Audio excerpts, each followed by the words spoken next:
Vicente Rojo.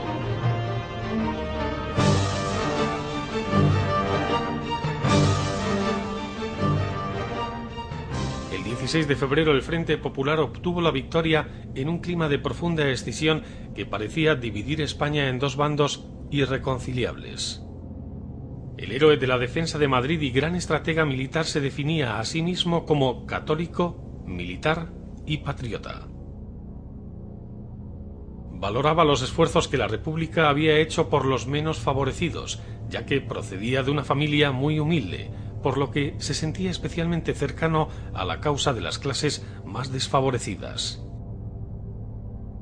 El Frente Popular obtiene la victoria en un clima de profunda escisión política y social, que divide a España en dos bandos. La España obrera, campesina e industrial gozaba de una oportunidad única en la historia para redimirse. Y con la llegada de la Segunda República, las esperanzas de los más desfavorecidos aumentaron y la euforia se apoderó de las masas.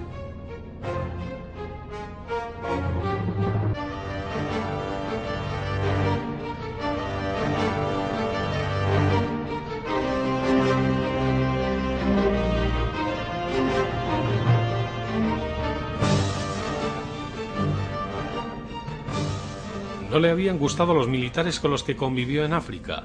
Valoraba, eso sí, el temple y la audacia de sus compañeros de armas. En un principio, la sublevación solo triunfa parcialmente. Rojo, comandante del Estado Mayor, se mantiene fiel a la República en Madrid, donde el alzamiento ha sido neutralizado.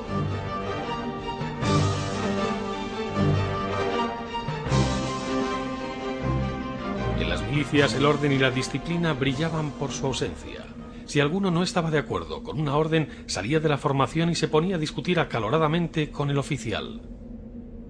Las milicias, desde el punto de vista militar, fueron muy poco operativas y limitadas de recursos. Cuando las autoridades republicanas empezaron a comprenderlo, las tropas enemigas se hallaban camino de Madrid. En los primeros meses de la guerra, el bando republicano no puede unificar y coordinar a las milicias. Hasta la defensa de Madrid, la anarquía más absoluta preside las acciones de las distintas fuerzas revolucionarias.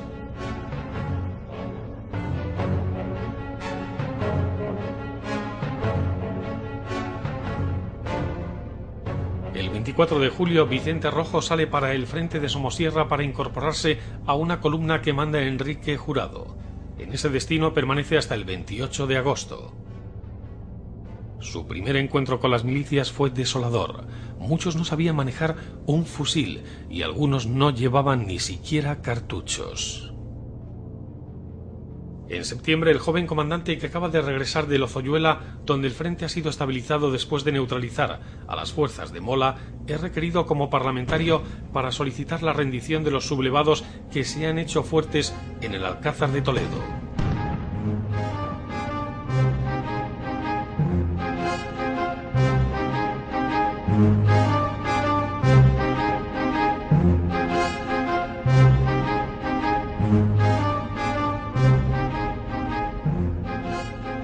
Desde el inicio del alzamiento, los sitiados han resistido los ataques y el mando republicano necesita rendir la fortaleza.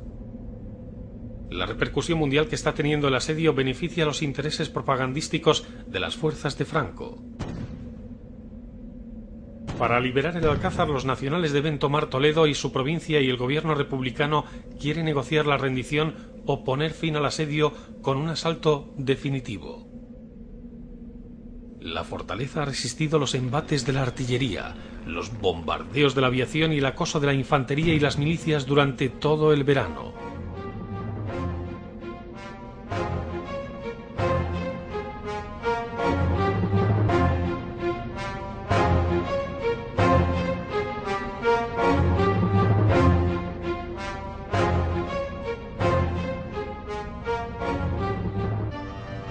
El comandante Rojo había sido profesor de la Academia de Toledo antes de que estallara la Guerra Civil. Era considerado un arquetipo de militar profesional y un táctico de gran talla. Mientras prosiguen los trabajos para colocar las minas en los cimientos de la fortaleza, el día 9 de septiembre el comandante Rojo recibe el visto bueno de Largo Caballero para entrar en el Alcázar e intermediar en la rendición. Tras una corta charla con Moscardó en su despacho, Rojo se despide de él vaciando su pitillera sobre la mesa de su viejo amigo. La suerte del Alcázar está echada. Fracasada la negociación, los sitiados esperan con resignación el ataque final.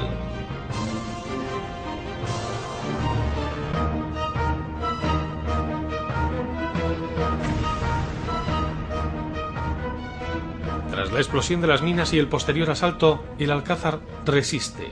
La fortaleza, casi derruida por completo, será liberada días más tarde por las fuerzas de Franco.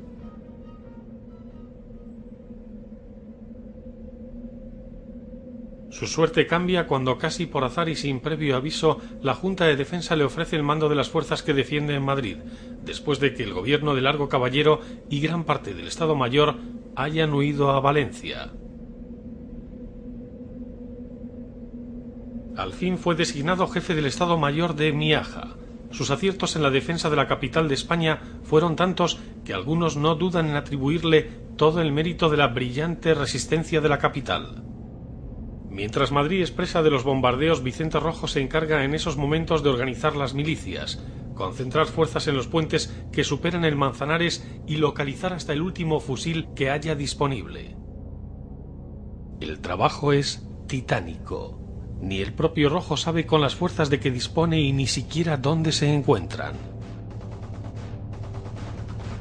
El 18 de octubre las tropas nacionales avanzan vertiginosamente hacia Madrid y Rojo es reclamado para dirigir una de las columnas que tienen que contenerlos en Illescas.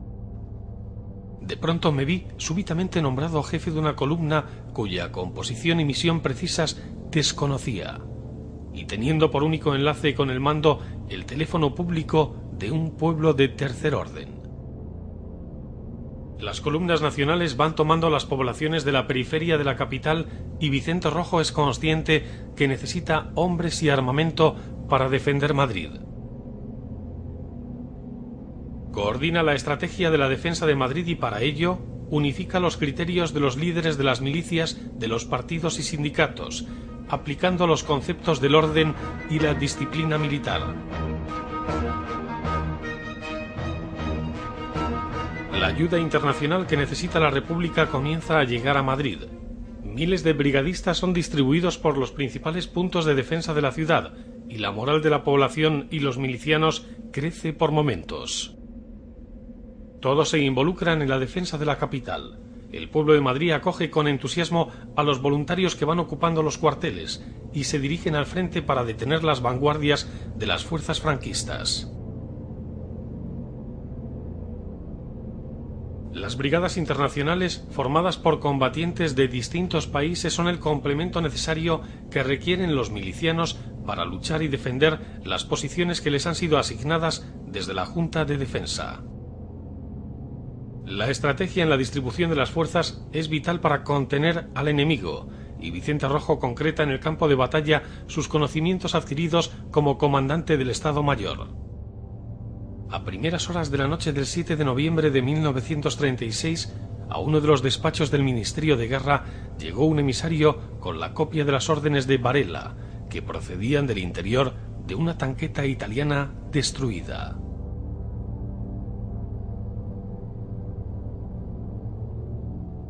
Conocía el pánico de unos soldados inexpertos y asustados, cuando el enemigo rompía el frente y se precipitaba sobre sus posiciones, y aparece en acción, ya como teniente coronel, tomando decisiones, redactando las órdenes de operaciones y desplazándose al frente para conocer la moral de sus soldados. La batalla de Madrid ha concluido, el frente se estabiliza y la ciudad ha quedado cercada. El avance de las tropas nacionales ha sido neutralizado.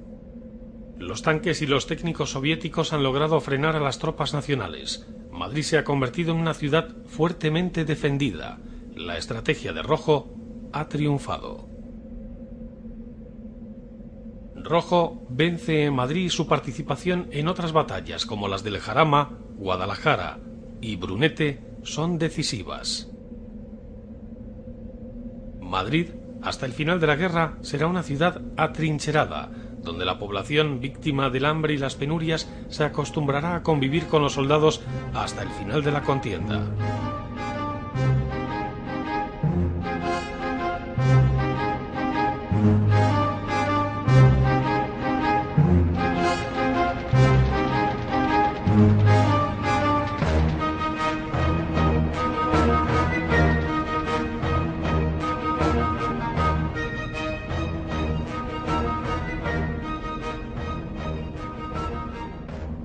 enero, tras los duros combates por el control de la carretera de La Coruña y finalizada la batalla del Jarama, la ciudad descansará hasta el final de la guerra. La Unión Soviética se convierte en el más fiel aliado de la República.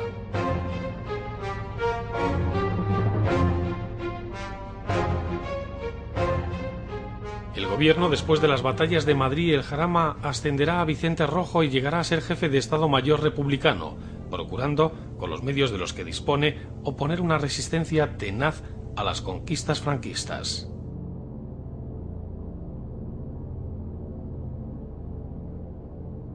En marzo de 1937, en la batalla de Guadalajara, se convierte en coronel jefe del Estado Mayor republicano. Para muchos, es el más brillante estratega de la contienda. El 22 de octubre de 1937 es nombrado general, y a raíz de la conquista breve de Teruel, en enero de 1938, se le concede la placa laureada de Madrid. No merezco esta medalla más que los que han dejado su sangre en la conquista de la ciudad aragonesa.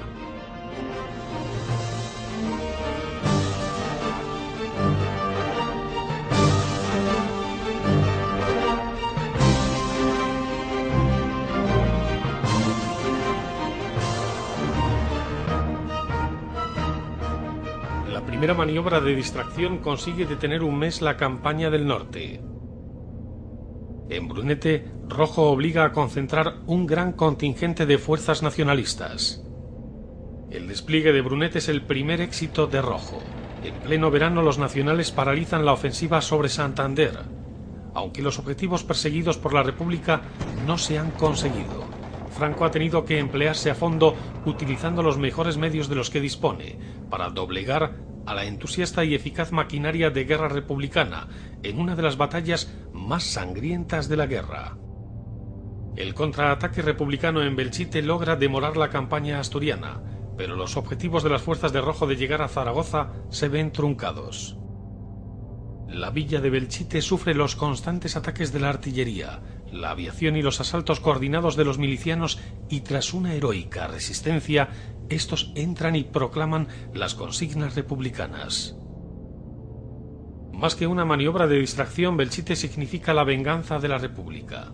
La localidad aragonesa, ahora en manos republicanas, constituye un símbolo para el ejército popular, un triunfo momentáneo que eleva la moral de los milicianos.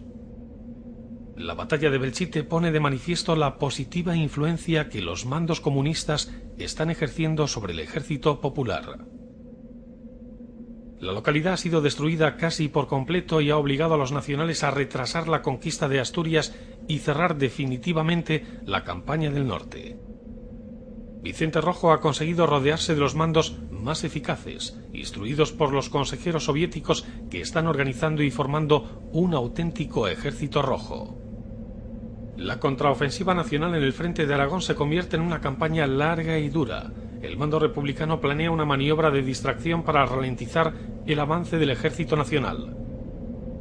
Vicente Rojo es consciente de los planes del enemigo, que pretende aislar a Cataluña del litoral levantino para dejar la España republicana partida en dos. El ejército popular continúa cediendo terreno y con la llegada del invierno comienza la movilización de tropas y la concentración de medios materiales. Rojo informa al presidente de la República de la decisión de su Estado Mayor y su siguiente objetivo: Teruel. Teruel es la primera y única capital de provincia que el ejército de la República logra conquistar, pero no será por mucho tiempo. Los republicanos dominan ahora la ciudad y sus alturas circundantes, pero ello significa que los republicanos se han convertido en sitiados y los nacionales en sitiadores. Pese a todo, la conquista de Teruel es un reflejo de la cada vez más preparada máquina bélica republicana, que realiza poderosas maniobras de distracción. Si a Franco se le reprocha escasa contundencia a la hora de asestar los golpes definitivos, en detrimento de Rojo, se puede decir que el alcance de sus maniobras disuasorias son muy limitadas, porque se convierten en defensivas al cabo de muy poco tiempo. El ya general Rojo recupera las fuerzas de Aragón y Cataluña y en mayo de 1938 forma el Ejército del Ebro, dirigido por comunistas, para lanzar una nueva ofensiva republicana. La batalla del Ebro puede considerarse en muchos sentidos la más importante de la Guerra Civil Española, por su duración, 100 días, y los medios empleados. Fue la mayor concentración artillera y aérea de toda la contienda. A las elevadas pérdidas materiales se añaden los casi 90.000 muertos que produjo en ambos bandos. Además, casi con toda seguridad, decidió el resultado de la guerra. El plan consiste en cruzar el Ebro por sorpresa y lanzar un ataque por el centro del arco que describe el río entre las poblaciones de Fayón y Cherta, escogida por estar defendida por tan solo una división nacional. Los republicanos deciden tomar la iniciativa para frenar el avance nacional hacia Valencia y así ganar tiempo, mientras se aclara la situación internacional, ya que los ojos del mundo están puestos en el futuro desenlace de la conferencia de Múnich, donde se decide buena parte del futuro de la guerra española.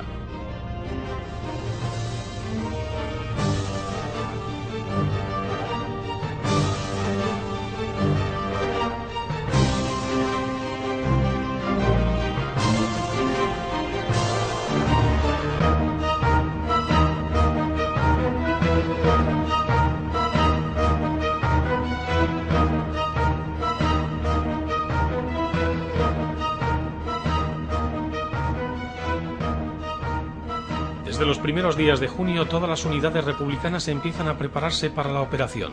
Las tropas realizan maniobras y ejercicios sin saber que están ensayando un ataque real sobre el Ebro. A partir del día 21 de julio, el desplazamiento de tropas hacia sus zonas de actuación es incesante.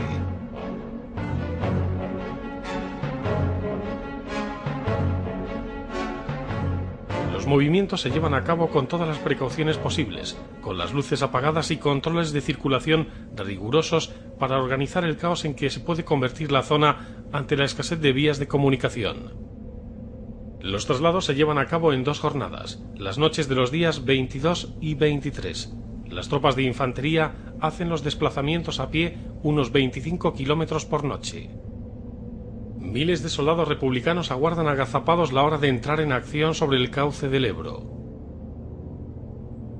En la madrugada del 24 al 25 de julio la noche es clara, sin apenas luna, y se respira cierta tensión en el ambiente. Miles de hombres aguardan en silencio la hora de entrar en acción. Unas 300 barcas permanecen escondidas tras los juncos o entre la vegetación próxima a la orilla, junto a los tramos de madera que van a servir para construir los puentes y pasarelas que deben facilitar el paso de la infantería. El cruce del río se realiza sin novedad. El ejército del Ebro va ocupando sus posiciones sin apenas oposición por parte de las fuerzas franquistas, que han sido sorprendidas por la perfecta ejecución de la maniobra. El sigilo junto a la nocturnidad han resultado claves para el éxito de la operación. Una vez que el cauce ha sido rebasado, los cuerpos de ejército de Líster y Tagüeña ocupan las sierras por donde transcurre el Ebro. Pero de nuevo el objetivo Gandesa, capital de la Tierra Alta, no se consigue tomar y la estrategia atacante se torna defensiva una vez más. Tras la batalla del Ebro y la caída de Cataluña, Rojo se da cuenta de que todo está perdido. Estuvo con sus hombres hasta el último momento. En la frontera francesa miles de combatientes arrojan sus armas y son instalados en campos de refugiados. Pero a Rojo no le gusta el trato que los franceses dispensaban a los perdedores. Los heridos y voluntarios extranjeros se mezclaban con las tropas del ejército popular y los milicianos. Las autoridades francesas, desbordadas ante la magnitud del desastre, no pudieron ofrecer las mínimas condiciones para atender a las decenas de miles de exiliados que en febrero y marzo de 1939 cruzaron la frontera. El último esfuerzo realizado por la República ha resultado baldío. El armamento del ejército perdedor también cruza la frontera. El material que se consiguió salvar en el Ebro apenas ha sido utilizado en la campaña de Cataluña. Después de la caída de Barcelona, se ha producido un éxodo masivo cuyo último destino la mayoría desconoce.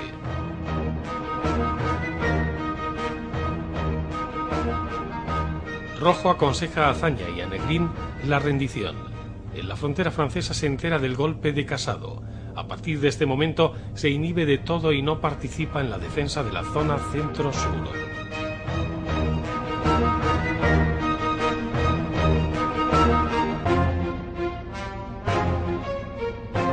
Los últimos días fueron extremadamente duros para Rojo en Francia. El general, en una de las escasas manifestaciones públicas que realizó, criticó a los políticos republicanos, a los que reprochó su escasa entrega y que, movidos por intrigas personales y partidistas, entorpecieron el esfuerzo de la guerra. Nadie, excepto él y alguno más, ayudaban a los miles de exiliados que se encontraban en los campos de refugiados, muertos de hambre y de frío, mientras los políticos salían precipitadamente rumbo a un exilio dorado, un destino muy diferente del de la mayoría de los combatientes republicanos.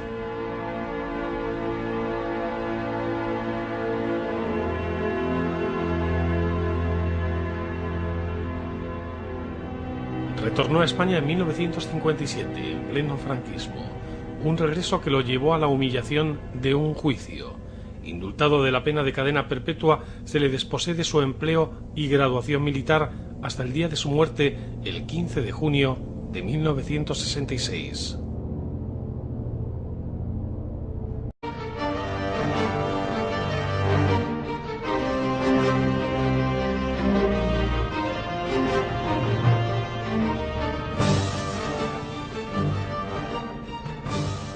No le habían gustado los militares con los que convivió en África. Valoraba, eso sí, el temple y la audacia de sus compañeros de armas. En un principio, la sublevación solo triunfa parcialmente. Rojo, comandante del Estado Mayor, se mantiene fiel a la República en Madrid, donde el alzamiento ha sido neutralizado.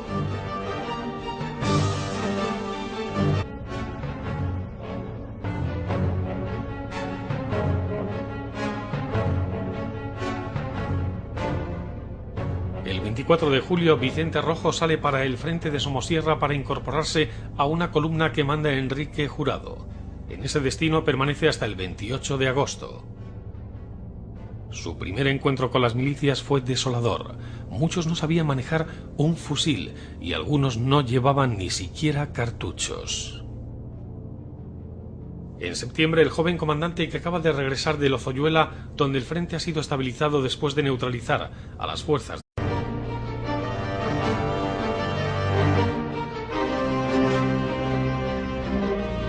Vicente Rojo.